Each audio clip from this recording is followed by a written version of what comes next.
you start these small daily habits in 2026, you're building the best financial habits possible that will make you wealth in the future. Hi guys, it's Neil, welcome back to my channel. I hope you're all doing very, very well. Guys, I'm back with another video, and today we're also talking about money. None of this is quick fixes. None of this is a get rich quick scheme. If you want that, this is not the video for you. Everything you do today sets you up for success in the future, and that can be with anything in life, not even just money. This is going to be a full 2026 money reset video, giving you the small daily habits that will build you wealth in the future. We're going to jump straight into it. So if you haven't seen my beautiful face before, then I would love to have you here, so make sure you give this video a big thumbs up and also subscribe if you are new. Let's get straight into number one. Now, there's a lot I want to touch on in this video, but let's start off by talking about savings, because I've said this before so many times. Everyone should have a savings, especially women. I feel like it's so important for us to build a savings. We should not be relying on anyone or anything other than ourselves. I do not agree at all when like women rely on certain people for money. There's nothing wrong with like getting money from your partner, but I also do feel like you need to have your own stuff going on. Like, God forbid if that man decides to leave you in the future, you're going to be left with nothing, literally nothing. It's never a good idea to rely on other people for money. It's better to have your own motion. I've been saving ever since I was like 13 years old, and I'm not even joking. I am 20 years old. Even though I've been saving for a lot of years, it was never ever consistent until I started doing this one habit that really changed the game for me. So if you procrastinate saving, you don't want to save, or maybe every single time it comes to saving you don't want to log into your banking app and transfer the money to your savings account, this is definitely going to help you automate your savings. You told yourself you're going to save every month, and then when money drops in your account you forget to put some in your savings, and then by the time you remember it's too late because you don't really have anything else to put in your savings because you need the money that's there left. One thing I always recommend doing is set up and automate the system that does that for you.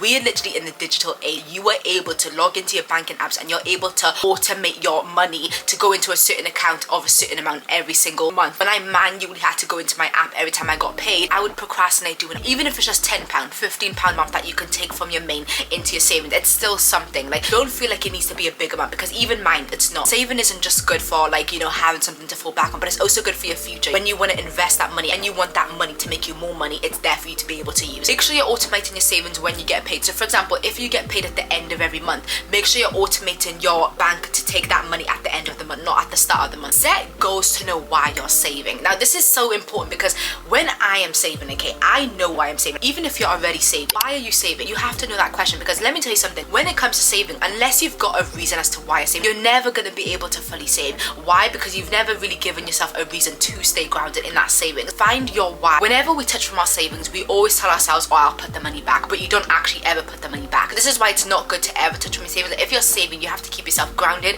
and give yourself a reason. So set goals. It doesn't have to be a big thing. You don't have to be saving for a house. You don't have to be saving for an apartment. Lots of people think that you need to save for big stuff. You don't have to. Even if it's buying yourself the new iPhone 17 Pro, you can save for reasons like that. Because one thing I'm going to tell you guys now, unless you have triple the amount in your bank account for a purchase, never buy it. For example, the iPhone 17 Pro, I don't know how much it is. I'm just going to guess 1.5k, okay? If you've got 1,600 in your account, so technically you've got the money to buy that iPhone, don't buy that iPhone. You're going to be left with £100.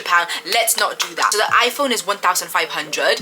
If my maths is correct, that means you need to have more than 3,500 in your account to buy that iPhone. And I know that sounds like an exaggeration, or like, why do I need to have that much? Because life is so unexpected. You buy an iPhone today and who knows, tomorrow someone might call you asking for help because something tragic happened. You never ever know, and you need to make sure you've always got something to fall back on. This is why it's so important to set goals, because if you know why you're saving, you're not going to be tempted to go and buy a £1,500 phone even though you've got the money. You don't have to be saving for a house. You don't have to be saving for a car. You could literally be saving for like a phone. It doesn't have to be something extremely big, but even if it's a phone, don't just go and buy it. Save for it first. Make sure you have 3 times that amount and then go and buy it. That way then, even if you do buy that purchase, you know you're fine. You've got like £2,000 left over even though you've bought this purchase. Those goals that you set to know why you're saving, they will keep you grounded even when you don't feel like it, and even when you're really tempted to go and touch that money that is in your savings. Number 3, now this one I need to touch on, because when it comes to saving, a lot of people feel like they're restricting themselves, and the reason why most people feel like this, because they're not taking their lifestyle into their savings. Now, one thing that I started doing that really helped when it came to savings, okay, was deciding my life priorities, how my lifestyle currently looks like, and saving around that. I actually wrote notes on this just so that I don't forget. So decide on your life priorities and split your income into percentages for each category of your life, so it keeps you aware on which areas of your life that you spend the most money money on. When it comes to my life, I've split my lifestyle into 4 categories. Number 1 is essential, so this is things like rent, food,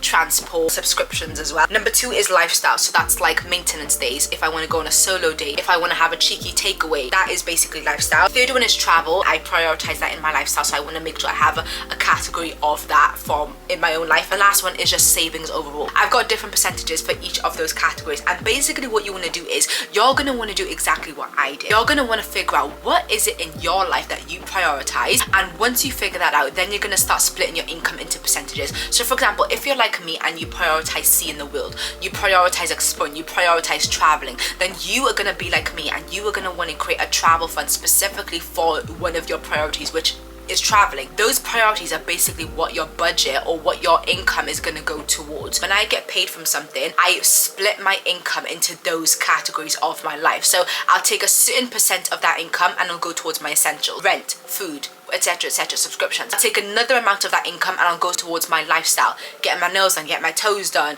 looking pretty. Maybe I want to buy a new necklace, maybe I want to buy a new top. Take another set of percentage from that income and I'll go towards my travel fund. When I want to travel in future, I've already got the money there. It doesn't have to come out of my main account, it can come out of my travel fund. Lastly, savings. Again, from my income, I'll take a certain percent of my income and I'll go towards my savings. So you need to know what you prioritize in your life. What do you prioritize? And then whenever you get paid from something, you take certain percentages and you put them into those categories of your life. One thing I always say, guys, when it comes to budgeting, never budget your full paycheck. I know this is going to sound silly. Let's just say I get paid £2,000, okay? I'm not going to take that £2,000, split it into percentages for all those categories of my life I just mentioned. No. If I get paid a certain amount, I always take £200 out of that before I budget anything. And you're probably wondering, well, where does that £200 go?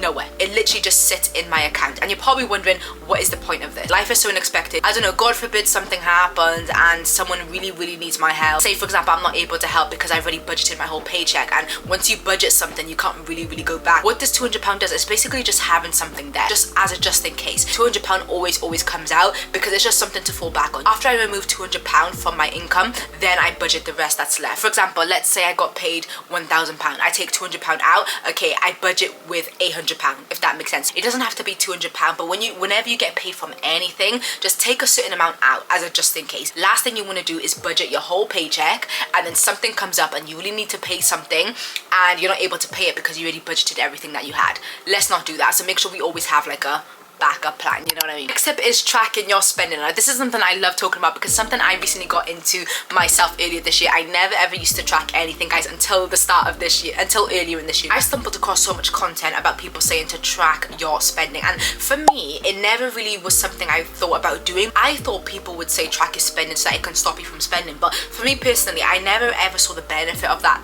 when people used to say that, because for me, regardless if I track my spending, regardless if I look at what I'm spending, I'm still going to be spending regardless, so it's not really going to do anything for me. But then I came to the realization, tracking your spending isn't about limiting yourself. It's not about stopping yourself from spending. It's just about making you aware of your spending. There's nothing wrong with spending your money, but at least be aware of where it's going. I use the Emma app. It's a really good budgeting app. When you sign up for the app, it'll ask you a bunch of questions like your budget, how much you want to spend every month, what you want to prioritize. Like, it's a really good app, and it keeps you accountable of a lot. And when I got that app, it comes up with all your transactions once you connect your bank. I was looking at everything and I was just like, damn, I could have saved so much money this year. Tell me why I'm buying £6 Starbucks when I actually have a coffee machine at home. Like, it's just little things like that. I'm spending £6 on Starbucks. I'm spending £10 on lotions I don't need. I already have so many lotions. I'm spending another £5 on a new body oil. I already have body oils, and you're not gonna know this until you actually see it with your own eyes. If there's one thing you need to take from this video, it's probably this: track your spending going into the new year. Okay, this is the best habit you can start building in order to really help build you wealth in the future. If I didn't have a coffee machine at home, then maybe a £6 Starbucks here and there would be understandable. Thinking about it now hurts me. You guys are probably like, it's only £6, but guys, £6 adds up. £6 plus 6 plus 6 plus 6 plus 6 plus 6. Like, it's gonna be more than 50 quid at one point, and it's just ridiculous. £50 on Starbucks.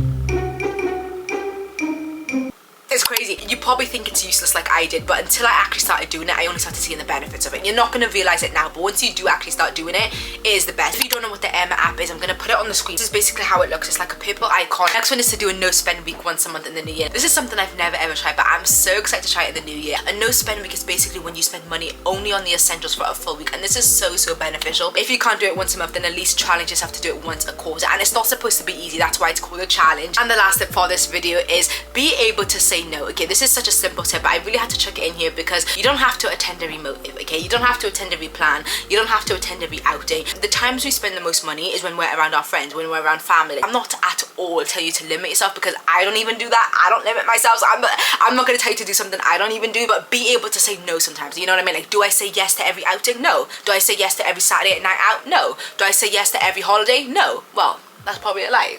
Get me out of the country. Yeah, okay, but that's probably a lie. I'm just giving you an example.